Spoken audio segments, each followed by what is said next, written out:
Hello, Tom Maguire. This isn't going to be the easiest review I have ever done because I'm in my office, but it is an absolute mess. I haven't got any electricity in here at the minute.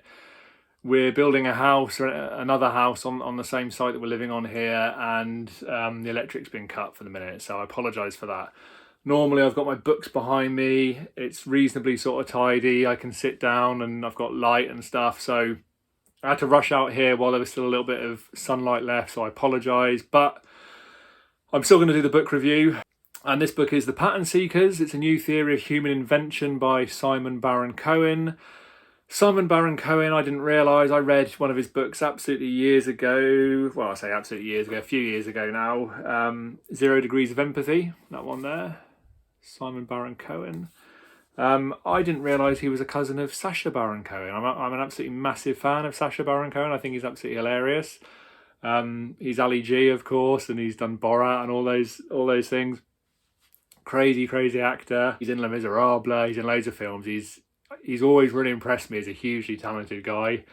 And I read a review on The Pattern Seekers the other day. I don't know if was it the New York Times or the Guardian or somewhere like that. And one of the first lines said, "Oh, it's Sacha Baron Cohen's more intelligent cousin." I thought, hang on a minute, come on. I mean, maybe that's true. Maybe Simon Baron Cohen is incredibly intelligent, but to be fair, I think you're going to have to be going some to be more intelligent than Sacha Baron Cohen. So I wasn't completely convinced by that. I don't think just because you're academic it necessarily makes you more intelligent than someone who's kind of hugely creative and an actor. And anyway, that was just a complete and utter aside, but it kind of struck me as a bit pompous when I read that. I sort of thought, hang on a minute, Sacha Baron Cohen comes across to me as one of the more intelligent people. I mean, he's just absolutely hilarious. He's the sort of person that is just like, you just wouldn't stand a chance against in any kind of, I can imagine any kind of conversation or, anyway, regardless of that, this book is pretty good. It's The Pattern Seekers, a new theory of human invention by Simon Baron-Cohen. So,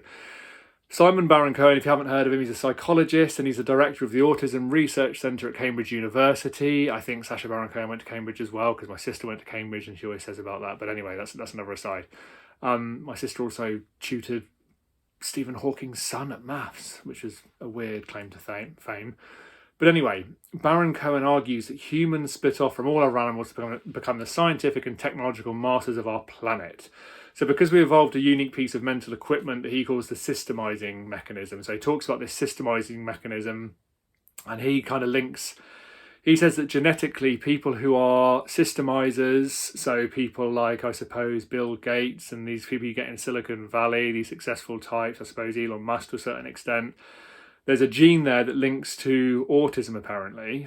And he kind of makes the case that autistic people have this systemizing type mind. Systemizing mind is kind of if and then. So if I do this, that will happen. So for example, if I flick a light switch, the light will come on. It won't in this case because I've had the electric cut. But if and then thinking. And he makes the case that over the years, kind of, I suppose, humanity's biggest achievement has been our invention, has been our ability to, if it wasn't for our inventiveness, we wouldn't be anything like where we are today. I'm speaking on my mobile phone camera through my portable microphone in a room with no light. But, the technology has gone absolutely crazy, particularly the last 100 years. And we've been inventing since 70, 100,000 years ago or so, they say, apparently, although that seems to be changing all the time. So he's making this connection with autistic people, and he's done a lot of work around autism for a long time. I think he said 30 or 40 years or so. Loads and loads of research. So he is a kind of leading man on autism.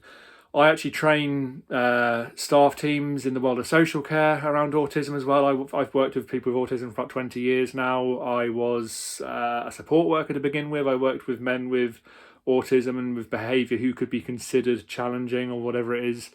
I say that kind of skeptically or cynically because there's a lot of machismo and a lot of nonsense around challenging behaviour and I won't go into it here because I could talk for hours on it, but people basically have their difficulties and they express themselves in different ways for different reasons, and communication is kind of a complex thing and unique to each individual really. But so I've worked with people who have autism, right from people who would be considered to be, I don't want to say high functioning, but people who I suppose get by day to day perhaps more comfortably than others. You know, some people with autism really do struggle because they struggle with sort of social rules and reading other people, understanding what it is they're supposed to do day to day, and they have sensory needs and communication difficulties and all sorts of things. But I won't go into that now. But I train that sort of stuff to staff who work with people with autism. I've been doing that for quite a long time. I've got my own training and consultancy company. I'm basically a sort of business consultant, but within the world of social care. So I found autism absolutely fascinating for years, for a long, long time. It's a really interesting subject. I think we've got a long way to go yet in terms of our culture sort of accepting and celebrating autism, but Simon Baron-Cohen does a really good job in this book talking about how autism shouldn't be considered to be a kind of issue or a difficulty for people. Actually, it comes with a number of strengths, and he talks about these companies who employ people with autism and get them into roles that are suitable for them. And people with autism are generally, and I say generally because everyone's different, but generally people with autism are better suited to certain types of role potentially, and this company does a good job of helping them with that. And obviously, just from a very basic, obvious point of view, it's not obvious to everyone, it perhaps should be, but people with autism are as entitled to have jobs and meaningful lives as anyone else, and we should be looking at how we can embrace their skills, and not because we want to be giving them an advantage or kind of positively discriminating against them, but actually from a selfish point of view. I believe in capitalism, I believe in maximising on people's skills and strengths, and actually if someone with autism can bring their skills to a job and actually do a better job than other people potentially, then why wouldn't you want to use that? I can think of many jobs, many different roles where I've known people with autism who would be far and away better than neurotypical. I don't really like that phrase particularly, but people who don't have autism potentially, because they're more systematic, because they pay more attention to the right type of details, because they care more about the things that they need to care about for that particular role. And so why wouldn't you embrace those skills? And actually we're missing out by not employing people with autism in the right roles. We miss out across the board when it comes to business in terms of employing people with the right sort of skills. We're very narrow-minded in terms of the sort of people we employ for roles, really. And actually that needs to open up across the board, not just for people with autism. But he makes a very interesting point in this book, The Pattern Seekers. He says that there's a genetic link between autism and systemizers. So people who are successful in STEM fields, and like I said, people in Silicon Valley, he makes the point that if they kind of breed together, it sounds quite crass, I know, but if those sort of people get together and marry and have children, they're more likely to have autistic children potentially. There's a lot of questions at the end that he asks that you can answer if you want to sort of find out what sort of personality type you are in relation to being a systemizer.